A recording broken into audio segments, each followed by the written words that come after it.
Boys, we are back at Ducati of Cleveland, not just by any random chance. Today we are not buying a Panigale V2, even though I love this black. We are not buying a Street Fighter V2, even though I love the red. We are not buying a Ducati Monster. We are not buying a Desert X. I don't know if you guys remember this bike at all. It has been quite a little bit, but today we are picking up the Ducati V4 once again. So good to have her back, man. I miss this bike so dearly. So what happened is, in late spring, me and my friends were all riding on a group ride, and in the middle of the road, there was like an exhaust system or a drive shaft or something about that thick, just sprawled out the entire lane. I had a car on that side, I had a car on this side. I had a car in front of me that hit it, and then as it came, as soon as I saw it, there was really nothing I could do. I was launched 4 feet up in the air, landed on the front of the bike, somehow kept my hands on the handlebars, so I'm literally riding like that. Kept it up, got it back, got it off the road, and saw that both of my rims were bent. That video is up on the internet. I didn't get it on footage of me actually hitting the object, but whatever. This bike has been waiting on wheels. I originally ordered some aftermarket ones that were $4,500. But what this awesome Ducati dealership did, Ducati of Cleveland, is they found me a pair of used ones on eBay for I think like $1,500. And so these are from an 1198, I believe, an 1198S. And so they have a little red ring around them, which is not what normal Ducati V4Ss have, but mine does now, which I think adds a little bit of flavor. I think the bike looks so much better now. So I have one of the only Panigale V4s in the United States with 1198S wheels. That's kind of cool. And so basically these forged wheels, they're lighter than the stock ones, so that should help the bike handle a little bit better. It doesn't have the electronic suspension from the V4S, but I figure that's not terribly important anyway. It's got a fresh oil change, fresh tires. I basically asked them to just kind of like refresh everything on this bike, so that way, like, as soon as I get on it, I don't have to bring it back anytime soon.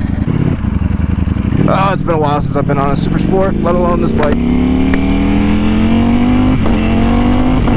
Yep, this bike is insane. I don't know why I kind of got on this bike thinking that it was going to be like a nice, easy Sunday cruise, but she's still dirty from the day I left her. She's been out literally, the way it flicks over. She's been out like the whole season, dude. And I feel awful. Did she just stall? It got like very quiet. Did you guys notice that? Maybe I'm crazy, but it got very quiet as soon as I pulled in the clutch. That's not good. I did notice a little bit of sputtering. I'm sure she has a lot of ethanol in the gas line because it's been sitting for so long. And what ethanol gas will do is it'll like solidify in the gas lines over time. So it makes it harder for the bike to get fuel. It should, like the fuel, the rest of the additives and stuff in the fuel will erode that away very quickly. So it's a very temporary thing, but it's just something that happens, I assume. I really don't want to have to turn around. I hit another object in the road or something happens, I'm like, no, please, no, just work. Yeah, I can already feel the heat creeping up on me on this thing. Oh boy. So this bike, I have the opposite complaint as my H2. My H2 has been running too hot while you're trying to go as fast as possible, while this bike is too hot when you're sitting still. It's physically too hot. Like the engine isn't too hot. The problem is it's getting rid of the heat onto me. What are you doing riding in the middle of the road, sir? You shouldn't do that. You're gonna get hurt. Also, why I'm not wearing any gear is because this bike is just too hot to ride during the day with gear. Alright, long-time viewers of the page, oh my god, the smell of this bike brings me back to like early spring. Oh man, I missed you. If you guys are a long-time watcher of the page, if you guys watch like a lot of the content I put out, you guys know this is one of my favorite places to eat on earth. It's like a better Chipotle. Yeah, because look what you get for $10 here. This is like way better Chipotle. It's got way better ingredients. This is why I come here. This at Chipotle would be like $14 for the same amount of stuff that you get. It feels so good to walk outside and see that thing sitting right in front of me. It is so bright out today, dude. My eyes are killing me. So I have like very brightly colored eyes. Downside to that is very bright days like this, it's just like walking outside and getting like flashbanged. You're just like, ooh, I need gas and I want an energy drink because I haven't had any caffeine today and I feel like I desperately need it. So you guys are coming with me. We're gonna go get some gas and an energy drink. I don't know which one yet. Ah, this takes me back. Okay, come on, find neutral. There we go. Oh, there you are. What are you so angry about? What are you so angry about? Oh, you were flipping me off. I was like, I thought you were mad about something. I thought you were mad about something.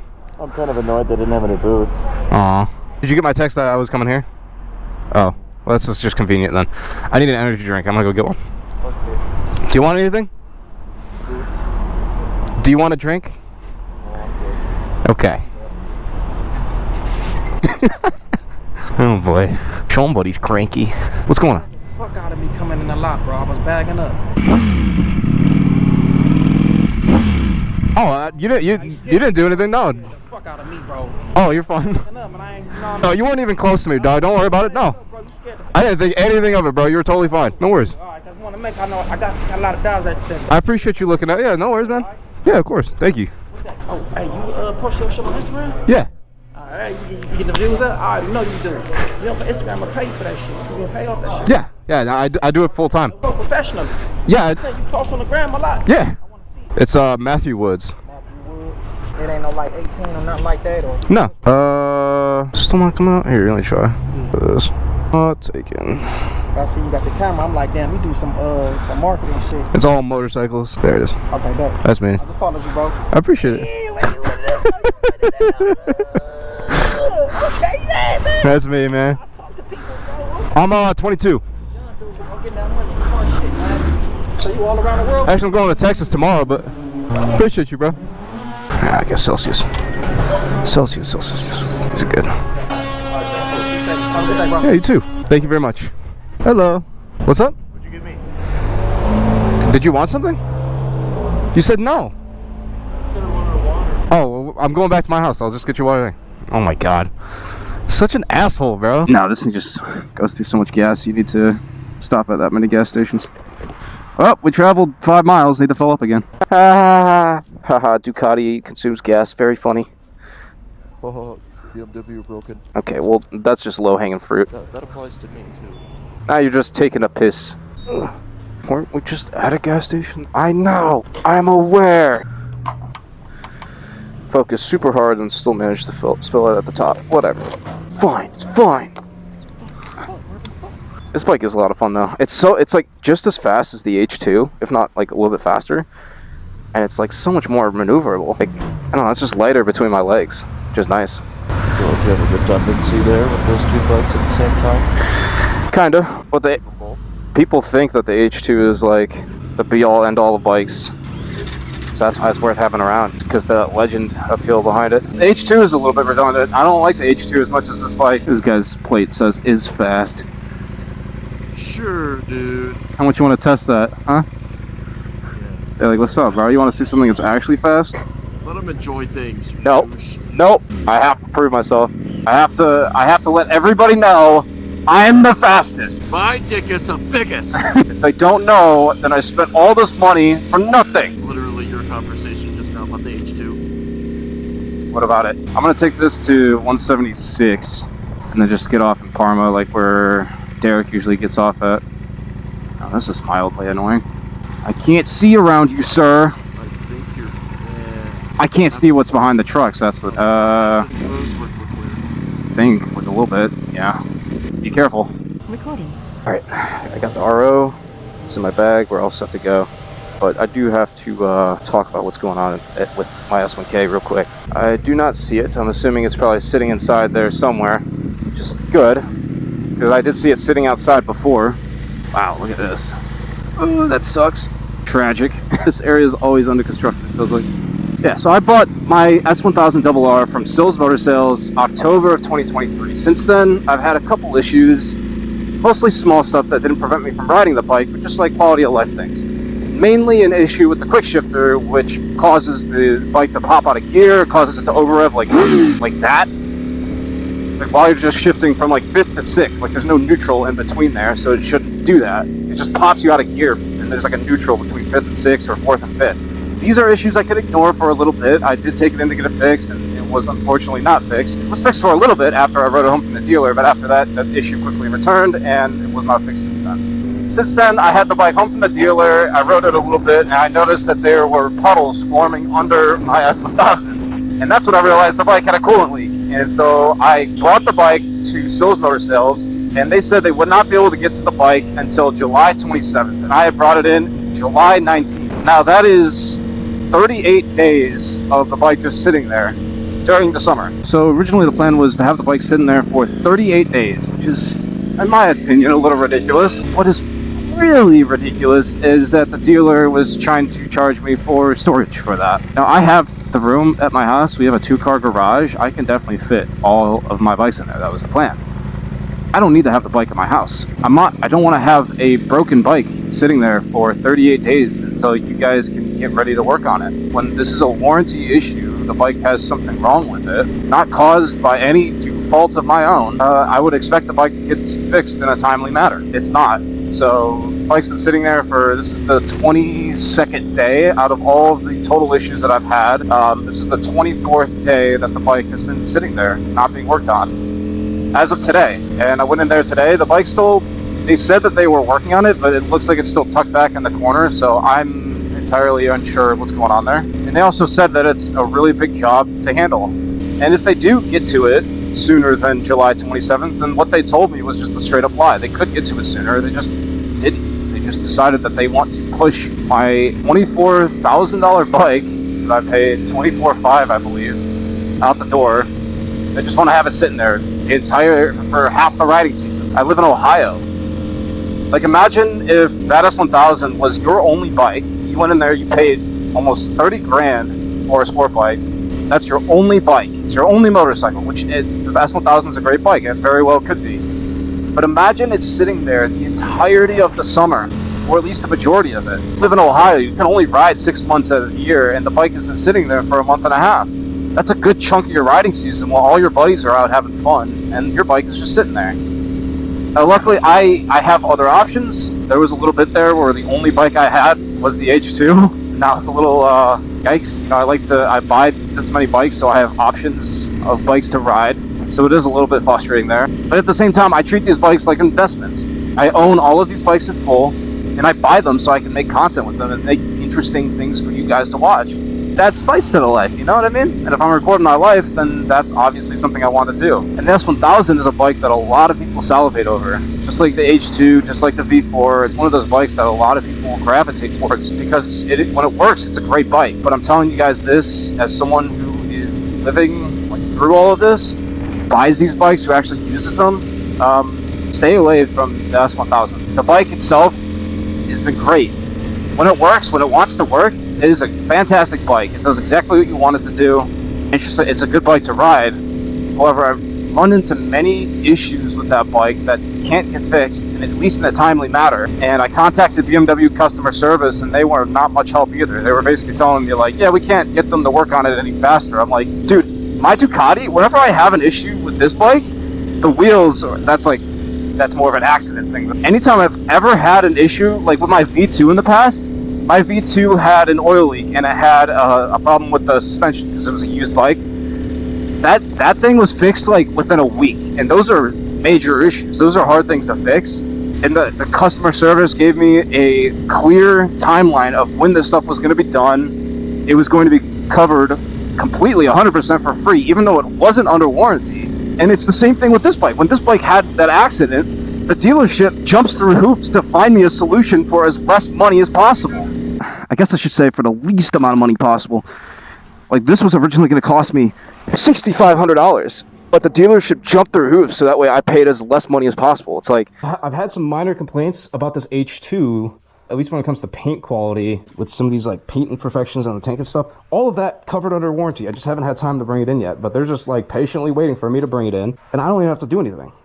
They said they're going to have it for like 2 days. That's it. Meanwhile, my S1000, like I said, is on its like 23rd or 24th day from the year that I bought it, and it's still just sitting there with no realistic timeline of when I'm going to get it back other than their original date of July 27th. And on top of that, they want to charge me for storage of the bike sitting there because it's leaking coolant. And they told me I shouldn't be riding it on the highways. Like, I could continue to ride that bike while it's leaking coolant, but I shouldn't have that bike on the highways. It's like, so you're telling me I can't ride the bike the way it wants to be ridden, but you're going to charge me for storing it at the dealership when it has a problem. Like, I brought it to them as soon as possible, so that way it could get fixed as soon as possible, and it's still July 27th. I'm just like, I'm at a loss with that bike. Again, S1000s, BMWs, they make great bikes. It's just, as soon as you buy the bike, they're just kind of done with you. Like, oh, you bought the bike, you gave them the money, and that's it. They don't need anything else from you. You gave them your money. Meanwhile, the Japanese brands are kind of the same way. At least, like, dealing with the Japanese brands just feels like you're dealing with a machine. They're just like, oh, if you have something wrong, they'll take care of it. But it's like not exceptional customer service. It's just like, they just do what they're supposed to. Ducati is like dealing with a kind mother. If anything, they go above and beyond taking care of any issues I have, which there's no bike that's going to have 0 issues, except for, like, honestly, the cheaper bikes have like very minimal issues. This bike has been very issue free, and it has like how many miles on it at this point? Almost 2,000 miles on this bike as well. Like, minimal issues. Really hard to complain about this one. This one with the paint issues, they were just like, whatever, we're covering it, so that's good. Had 0 issues with this V4 so far, but like I said, with past Ducatis that I've had issues with, they even cover bikes that aren't under warranty. That's not guaranteed for everybody, what kind of issue it is, and like what kind of bike it is, and if it's a common problem. Like, the issues that I had on the V2 were like very common problems, so they were more willing to goodwill that. Like, as long as there's no sign of abuse or anything, that I'm like revving the bike just like at a stoplight at 6th gear, just like revving it, then yeah, they were more inclined to goodwill that. But like with the wheels, like, they were able to find me a pair of cheaper wheels that were better than the stock ones for literally a quarter of the price. So it's just like the amount of care that Ducati seems to have at their dealers. I don't think that I'm going to buy another BMW again. The kind of customer service and care that you get after you buy a bike is incredibly important, especially when you're spending this kind of money on a bike. And I hope that you guys can learn by watching me and seeing the mistakes that I'm making with my motorcycles. You guys can avoid those same mistakes. And if you guys really want a practical inline 4 liter bike that you guys feel like you could daily, I highly recommend, instead of an S1000RR, save a lot of money and get a ZX10. And if you want something that's like truly fast and truly an experience on 2 wheels, try one of these, because this is literally the same price I paid for, because this bike I think is like almost the same price as a premium package S1000RR, and it's more exciting, it's just better. And if you got money, just get them all. Like, bikes are not that expensive, man. Yeah, they're expensive, but like relative to cars, dude, this is way more affordable than like a sports car. That's why I still haven't gotten like a sports car or something. Like, as much as I love engines and I love going fast in a car, these things are just so much cheaper and easier to take care of. Hope you guys enjoyed. Sorry, it was kind of bittersweet. Like, I'm so happy I got this bike back. Oh, it feels good. But yeah, it's a little bit bitter by being dragged down by the drama that's going on with the S1K. I'll make a more full-fledged video soon about the S1000, just because I feel like that deserves more of a direct, like, more of its own video rather than like being mixed in with all the other bikes. So I'll do a sit down maybe when I get that bike back, and we can have a full talk about what I'm going to do with that bike and where we're going from here. Stay tuned, you guys. Thank you guys so much for watching this short video, and I will see you guys very soon. Bye.